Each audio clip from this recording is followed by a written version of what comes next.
Alright, so how's everybody been? It's been a little while since I've made a video here. I think like a solid week or two. But yeah, I've just been staying busy, just trying to, make a few dollars here on the side to get parts to finish up this swap here. So, like I said, I've been staying busy, and time to go ahead and catch everybody up. So, here, we'll start here. Here is the low port.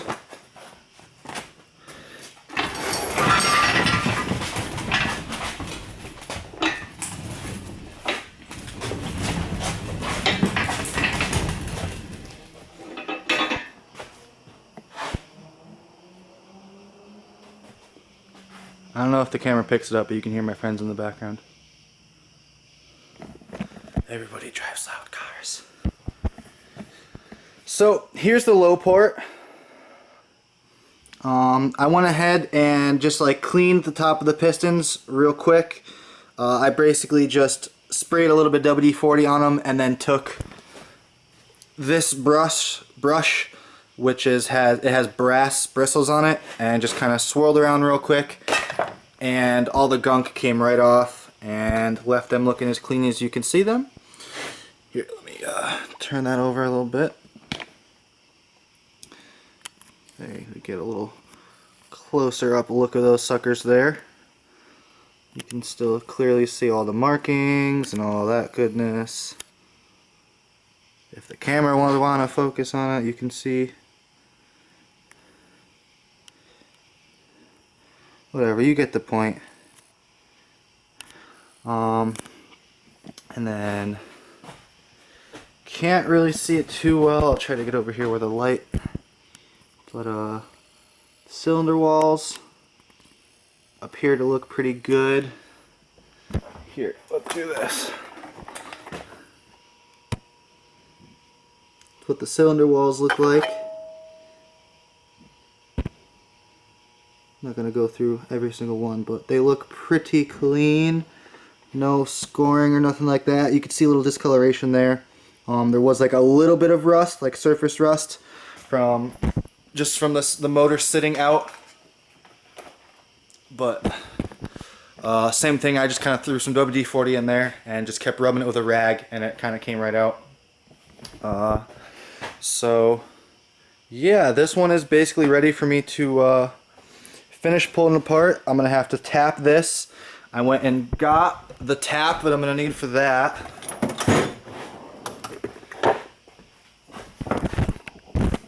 I just went to Harbor Freight and got this little guy here, and it has this 1/2" MPT, so I'll be able to drill and tap my block for that, and then I can just use basically any fitting I want. If I wanted to, even I could use one of those. That's 1/2" MPT. So once I get that tapped, that'll be good. I won't have to worry about that. So yeah, and then just to show you, let's get this flipped over. Here's the bottom here. Does anybody know why there's a kangaroo on here? I thought it was pretty neat, but yeah, there's a little kangaroo on there. But all these seem to be good. They have side-to-side play, which I know it should have some. I didn't really look up and see if there's I could put a feeler gauge in there to see if they're within spec or not, but they all feel the same, and when I go to actually tear the motor down, that'll be something I kind of look at all at once. But it feels like it's good. But again, I'll look into that further when I get there. And then the pistons don't really have any side-to-side movement like that. So I don't know, that'll all have to be looked into further. Here's the rest of the parts for that. Disregard that, it's a 1.6 cam there, and then there's two there's a high port intake cam, which is here, and then there's the cam from the low port. I just have them all laid out. There's the head there, And then here is the 1.6. Poor little guy. I haven't torn this apart any more than what you can see, but I didn't see, same as my last block, no scoring in the cylinder walls or nothing like that. So it could very well be something in the head again, like the valve seals or something like that could have let loose, and that could be the cause for the smoke. But I don't know. I'd have to go ahead and finish pulling that apart to see if there could be a cracked ringland on the piston like underneath, and it maybe could have just not scored the cylinder walls yet. I'm not really too sure. I'm not really an engine mechanic here just yet. Haven't really dived into that stuff too much. But so yeah, the 1.6 is all stripped down out of the car, and here is what I've been working on in recent days. So that's the high port there now. I was bored the other day, and I just figured, you know what, instead of sitting here doing nothing, why don't I go ahead and just throw that one in there, and I could start mocking some more stuff up. And that's what I went ahead and did. So you can see the transmission is in there now. I went ahead and got that welded up. I'll have to show you that at a different date, or here, I'll try and squeeze the camera under there real quick and see if I can get a shot of it. But if I don't put a shot of the weld in there, then I couldn't really get a good angle. But if I do put the shot in here right now, then yeah, I got the transmission welded, so you'll be able to see that.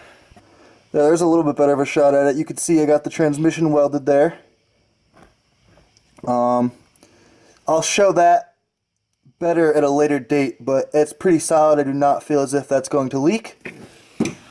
So yeah, transmission is welded up, and that's going to be good to go for now. I'm going to have to get the proper rear motor mount bracket. The one that I have in there, I kind of just like cut apart. This is the automatic rear motor mount bracket for SR20, and then I used the bottom piece for the 1.6 and just cut it and welded it, but I'm really not happy with how it is. I feel as if the motor is in here sitting for the most part correctly, but just for my own satisfaction, I would really like to go ahead and get the correct bracket for the rear. And I also had to cut and modify this side motor mount bracket here, which again, I feel as if I got it pretty close to being spot on, but I would just like to have the right one that I'm supposed to have for just satisfaction that the motor's going to be in there exactly where I want it to be. And then along with the transmission getting done and getting the motor just sat in there with those the motor mounts I made, I ordered this radiator. It's just like a little half rad, dual core half rad for like a Honda. I think it should be fine. Didn't look into it too much, but I know I've seen pictures of other SR20s with like a similar setup with the half rad.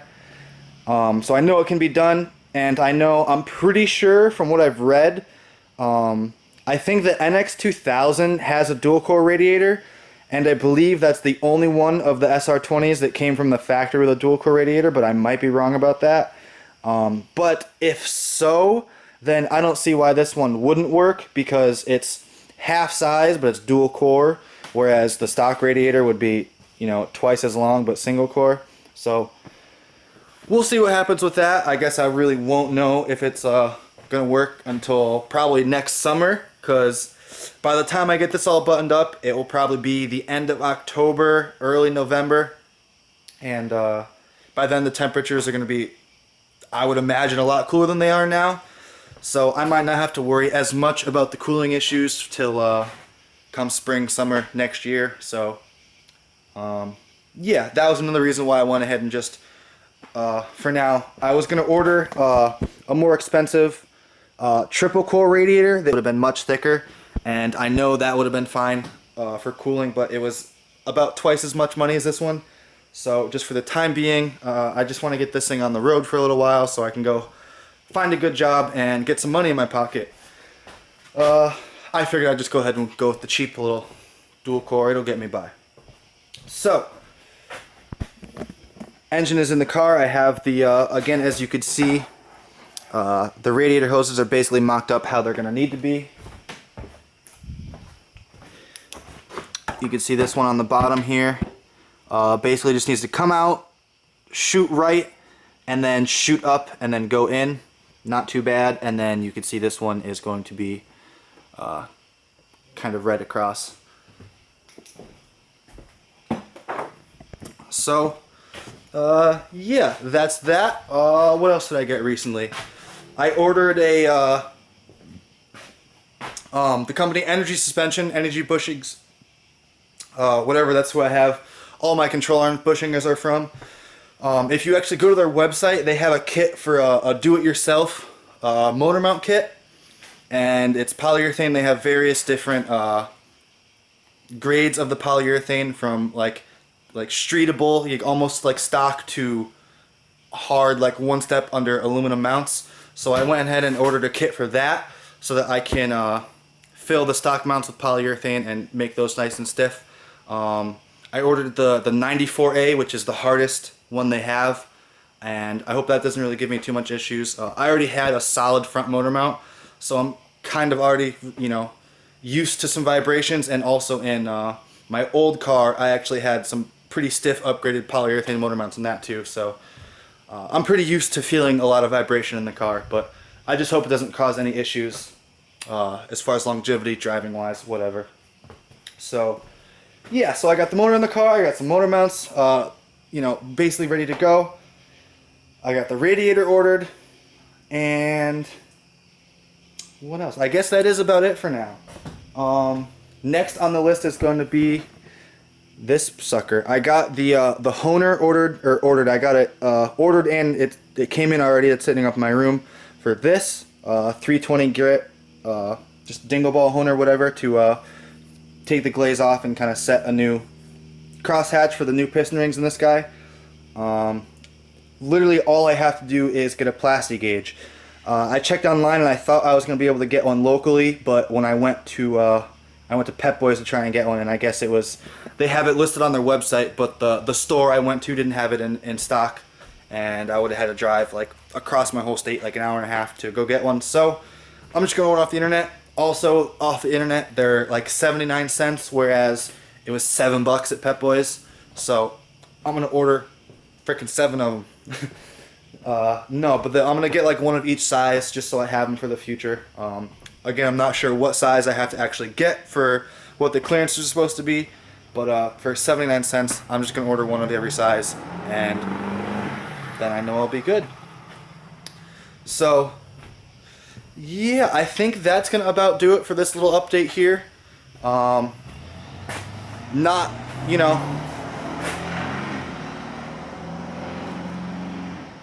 diesels. Not a whole lot gonna be going on the next like week or so here that I'll really be able to update on. I basically am just at a standstill and waiting to get some more parts so I can make some more moves forward. I still essentially really need a flywheel. I need to figure out the motor mount bracket for the rear, just so I can have that satisfaction. Like I said, I feel like this one would probably be good if I finalized welding it or whatever, but I want to have the correct one just to kind of have that, not have to worry about it. So a flywheel I got to figure out. I got to figure out that rear motor mount bracket. I got to figure out axles, and I got to figure out a wiring harness. Those are my major 4 things right now. I have some money set aside for the turbo, so that shouldn't be too much of an issue. And then I'm also going to have to get a wastegate, because I'm going to run external wastegate. I'm not going to run an internally gated turbo. And then a manifold. So that's not too much, but that handful of parts is going to be a good another couple $100. The turbo alone, the one I'm looking at, is $300. So like I said, I have money set aside for the turbo, but the other stuff's going to take me a little while to figure out. So bear with me, guys. It's going to take me a little while to get the rest of this build figured out. But I'm not trying to cheap out as much as I did whilst building the 1.6. So yeah, it should be worth it in the long run once I get this guy together. So yeah, that's gonna about do it for this one, guys. Make sure you go ahead and hit subscribe if you're new. Stay tuned for the next video. And I'll see you guys next time.